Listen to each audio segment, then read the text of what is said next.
person. So okay, so you're saying Hassan Campbell's gay? Yeah. So my thing is this, Vlad. Hassan Campbell been saying my name since I've been home, calling me out my name, disrespectful stuff. So I've been like, you know what? The appropriate thing I should have done was reached out to African Bambaataa and say, hey, you know what a garden tool is? Uh-huh. Correct. Your garden tool or your female dog, what they call a female dog? Bitch.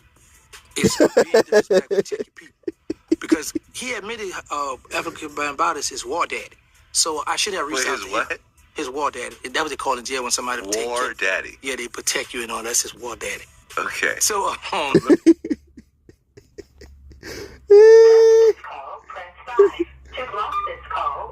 You may begin speaking now. So right now, Hassan Campbell, see that guy in the picture? This guy in the picture is allegedly the guy that Gangsta Williams told on. So remember when Gangsta came out and said that he only, and I'm qualified to speak on this because I'm out the third ward. You understand what I'm saying? Shout out to Cali. Shout out to New Orleans, my second. I'm more than qualified to talk about these situations. All hail King Michael. 5-0 folks stand up, that boot. In New Orleans, a little backstory, when I got there, when I touched down 2009, they wasn't bullshitting. When I got there and after Katrina, it wasn't no effing around. It was no effing around. It was horrible. It was mosquitoes. They had over 70,000 blighted homes. New Orleans is small, but it's dense. In a small area, there's a lot going on. A lot of homes, a lot of projects. There's a lot of stuff going on in that city. A lot of corruption. But the number one thing is, but they got, even in the murder capital, even with the most ruthless dudes, they got snitchers, right? Because everybody, no real gangster wants to do time. And that's the whole truth about being a gangster, about being in the streets. Nobody wants to die. Nobody wants to go to jail unless you really just hopeless. There's a small percentage. But 85% of the people out busting their guns, they want to get out so they can continue to do their dirt. Or they want to get out to change their life around. But for whatever reason, 85% of thugs and gangsters do not want to die and go to jail. My case in point, Terrance Gangsta Will, one of the most ruthless dudes to ever step in New Orleans. And they got killers worse than him in New Orleans. They got killers worse than y'all think. All the killers that y'all know. I'm gonna tell. If you from New Orleans, can you please back me up? A lot of people who never lived in New Orleans, who don't understand the dynamics, who don't understand the pain behind New Orleans. I'm gonna play the video, but I had to get this out because I lived through it. I heard people. I never seen it, but I heard a lot of gunshots. Heard a lot. I heard a man get killed by my grandmama's house uptown. Every ward was handling their business. Every ward was handling their business. That St. Bernard, and when all the projects were up, my Lord, it was cracking. New Orleans has always been cracking, right? But can y'all please shed some light on, there's dudes way tougher than Terrance Gangsta Williams out there. Can y'all express that most of the dudes that we hear about are related to music? The dudes that I'm talking about has nothing to do with music. And the dudes that I'm talking about, they love to see rappers fall off. They love to jack rappers. These are dudes that be jacking rappers. That would jack, baby. That would jack. You know what I mean? They got love for a lot of these dudes. Don't get me wrong, but you got some dudes in New Orleans who don't give a damn about no damn rap. You come through with that jury, you're going to get got. And Juvenile know that. Baby and them know that. That's why they walk around with security. That's why they keep them guns on them. That's why BG keep that tool. You can't keep it now, but I'm talking about, this is why No Limit, members of No Limit, members of Cash Money, and everybody who raps, who got a name for themselves. And that's pretty much everywhere. But in New Orleans, they don't care about that. They starving. It's terrible down there. So if you from New Orleans, can you please back me up? If you from that Holly Grove, stand up. You from that 7th, that 8th, that 9th, that 3rd, that 5th, that 6th, mid-city. Even if you out there in the outskirts, if you from that Metairie, if you from Kenner, can y'all please let them know how there's some good people down there. New Orleans is a lot of fun. You know, it's what you make it. But I'm in the heart of New Orleans on the Claiborne. This ride South Claiborne all the way out from uptown to downtown. You see how people are living down there. The Iberville, Canal Street. It's gruesome. But you can back me up if you're from New Orleans. There are people way tougher than Gangsta. So when he goes, because my thing is when he gets on here, and he don't live in New Orleans no more because he talks too much.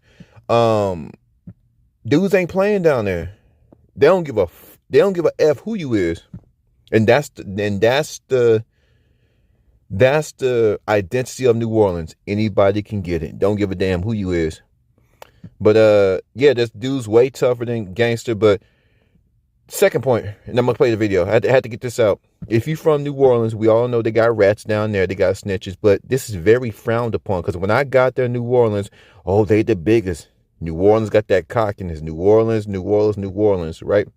You know, New Orleans took pride in not snitching. New Orleans take very, very, very they take pride in the street codes, not snitching. So for him to come out and snitch, it blew my mind. I never thought I'll see in a million years a New Orleans nigga rat. I mean, at this level, you know, and then capitalize off. He's making money off it. Let's play the video. So this guy, the picture next to Hassan, this is the guy that Terrance Gangsta Williams ratted on. Sorry for that long, but I had to show people that I know what I'm talking about because y'all like to, you know, discredit the king. Let's go. All hail King Michael. You will not be charged for this call. This call is from This call will be recorded and subject to monitoring at any time. To accept this call, press 5. To block this. Hey. Now, I don't want you to spit no bars. I want you to tell the people your name and what happened, bro. Alright, say less.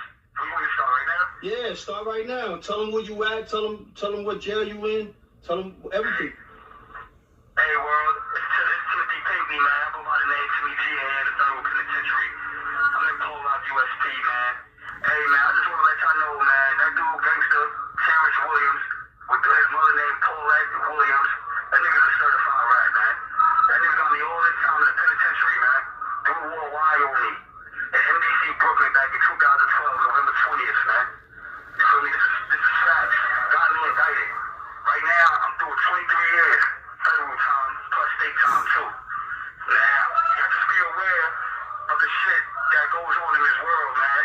Everybody is not a gangster, man. Everybody's trying to be a gangster, but they're really not. This dude is working with the government. He's been working with the government for years. You feel me? That's how he got home. He got some shit called a Rule 35, similar to a 5K1.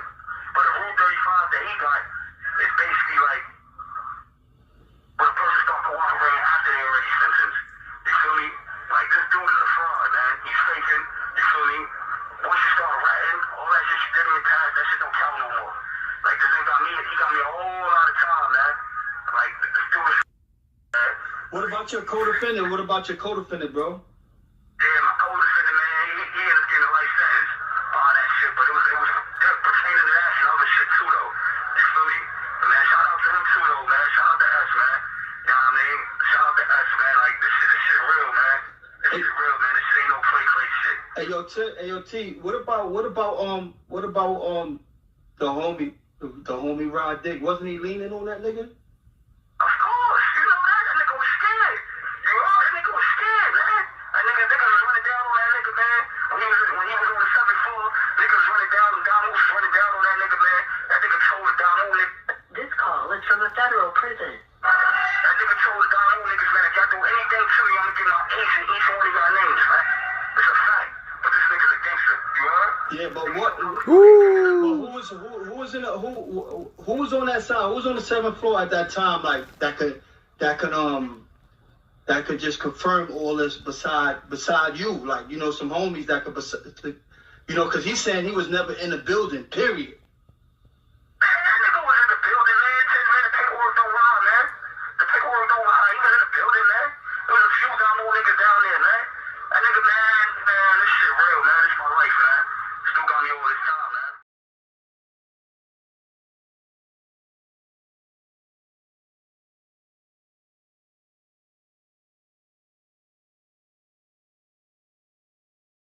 brother names. Somebody knows Monster. No, the brother that the snitched guy they on the saying dead man. Gangsta. Gangsta. Gangsta. I got his Gangsta paperwork. Williams. Gangsta I got his Williams. paperwork. All right, Gangsta. Shout out to Gangsta Williams. No, absolutely Why not. is you hating Nah, Williams? no. He snitched. No, He told. Oh my God. Oh my God, Harlem. I got Look the at this. Listen, He first of all, snitched. You in the comment section. I know the nigga he snitched on, and I know what he did. What? How you know the nigga? I know the nigga. Listen, I got the paperwork. Oh my You're not God. listening. Go ahead. About Go to ahead. put you in the comment. All right, go ahead. Listen, Go ahead. the dude that he snitched on, what he did was he had the DEA transfer him to Brooklyn House. Because this nigga had all these murder cases, he seen a up and coming young boy that had a couple of bodies.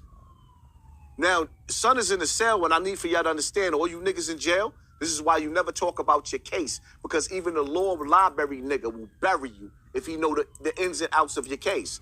So this clown ass nigga, he's wearing a wire. He got a district attorney wire. In the cell? In the cell, yes, it's in the paperwork. I didn't hear that. I didn't hear that. No, this is all. Yo, hey, That's look, new. I'm gonna be real. That's exclusive. Don't Parental discretion Nah. advised. I don't know nothing about this. let him talk. I never knew that. I never know knew he that. told us some dead Nigga, niggas, but listen, I didn't know that. Go ahead, I made the videos. That's why he's so mad at me. Because the paperwork is so thick. It takes two hands to hold the paperwork of telling the nigga dead. He did not just tell on dead people. He told on a good nigga that looked up to him.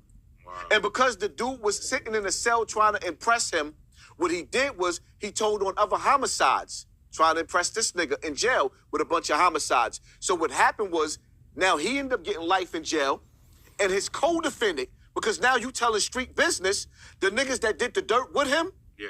ended up getting life too. And later on in jail, because when they got next to this nigga because he was gossiping, loose lips, sink ships. What ended up happening is, son that got told on by Gangsta, Yeah. he got stabbed almost to death. Got stabbed like 30 times in jail for running his mouth By Hassan. and telling this nigga. So now, dude is all on the internet. He's a famous rat being interviewed and lying, talking about he just snitched on the dead. That Damn. nigga told on real people in jail. He wore wires in the penitentiary. I want to ask you something. I ain't know Baby Gangsta Williams. Wait. Woo! Yo, Michael T. Porter here. Welcome to Rooted in Music TV, where everything that we talk about, everything that we discuss is rooted in music. Oh, man, Hassan Cambell. Hassan Cambell is on Terrance Gangsta Williams' neck. What y'all think about that video? What do y'all think about Hassan Cambell actually having the dude on the call? Actually having the dude on the call. That dude that was on, like, this is a federal prison call. You heard the lady. That was an actual phone call from the dude that Terrance Gangsta Williams snitched on. Now, I know y'all have a pair of eyes. He's alive. Terrance Gangsta Williams said he only snitched on dead people. I don't know. Maybe this call is fake. Maybe this call is AI. And I seen in the comments, and the people in the comments, y'all got some validation. That's a valid question. If it's true, Mr. Hassan Cambell, where's that goddamn paperwork? Because that's a horrible thing to... Well, he did admit that he snitched to get out, but but snitching on dead people. Now you're saying that he's snitching on people that's alive. He got cool with the dude. And if you're from New Orleans, the most dangerous people in New Orleans is people like Terrance. See how he's like very charismatic. He seems very friendly. If you ever come across a New Orleans nigga, they're very charismatic. They kind of nosy, but you just thinking that they, like, it's the way they move. They're real sly. Them the killers. Them the ones that's trying to get you trick you out your damn shoes, trick you out your butt, trying to get everything they got about you. And that's how they move in New Orleans. It's the ones that's not, I wouldn't say friendly, but they conniving. They pretend like they real cool, but they really out to get you. They really out to get you. So snakes, right? So this dude is alive, and he's telling the world that Terrance, I'm alive, and this dude was wearing wires, working with the federal government. Hassan Cambell pulled this guy up, and in the Vlad interview, when he was talking to Harlem Legend and the other guy, he said, yeah, he was in the cell with the with the youngster looked up to, I guess Terrance was so big back in the day that the youngster looked up to him. The youngster told that dude his business. And like I said, that's a New Orleans thing. They get real cool with you. Terrance got that information, and he was working with them people. This is crazy. What y'all think? I want y'all to flood my comments. Music lovers, what do y'all think? Do y'all just accept Terrance for who he is? And you know, some people say, yeah, he snitched, but he free. You know, some people be like, nah, you know, that ain't cool. The dude's a snake, blah, blah, blah. You a rat, you a this. Should society still continue to kick him in his ass? What do y'all think? And how long y'all think this Hassan Cambell beef gonna go on? There's a lot to look at this thing, but this is like, it's crazy. This is absolutely crazy. But the whole message is what you do in the dark will come to the light. What you do in the dark will come to the light. You know, who you really are as a person reflects on how you move most of the time. And there's some good people that do bad things, but most of the time, bad people do bad things. And it's all going to catch up to your black ass. It's all going to catch up to you. It always has and it always will. Y'all flood my comments. Damn, is Hassan winning this internet beef? Is Terrance winning this internet beef? Who's winning? Who's winning? What do y'all think about Terrance? Damn. 250 capital G, Rooted in Music TV. I'm gone.